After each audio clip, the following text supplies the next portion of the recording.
Sa Pasig, ang simpleng away trapiko nauwi sa bugbugan na ikinamatay ng isa sa mga napaaway na lalaki.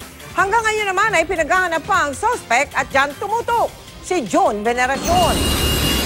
Nakaburol sa isang punerarya sa Pasig City ang isang negosyanteng namatay dahil sa suntukan na away trapiko raw ang pinag-ugatan. Nito Martes, September 15, pasado alas 10 ng gabi nangyari ang insidente sa Ortigas Avenue Extension, Pasig City. Sa kwento ng isang testigo sa mga investigador, nauwi raw sa suntukan ang away ng biktimang si Delio Batan at isang motorista. Nang makita sila nagsusuntukan, naiwan tong isa, umalis tong kasuntukan, inabot na lang nung witness natin, tong ating biktima, nakahiga doon sa ibabaw ng hood ng kanyang sasakyan. Dead on arrival ang biktima nang isinugod sa kalapit na medical city. Sa death certificate ng 59 anyos sa Sibatan, blunt traumatic injury to the head ang naging sanhi ng kanyang pagkamatay.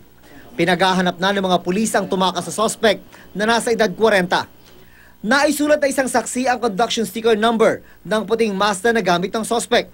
Na-trace sa Land Transportation Office na sa isang babae na taga Makati City nakarehistro ang sasakyan. Sinusubukang mahanap ng Pasig Police ang may-ari ng sasakyan para maimbestigahan.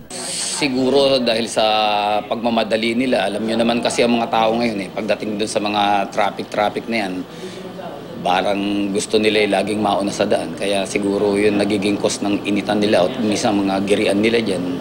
Nakausap namin ang pamilya ng biktima pero tumanggi muna silang humarap sa kamera. Ang isang anak na babae ng biktima nakatakdang ikasal sa susunod na taon.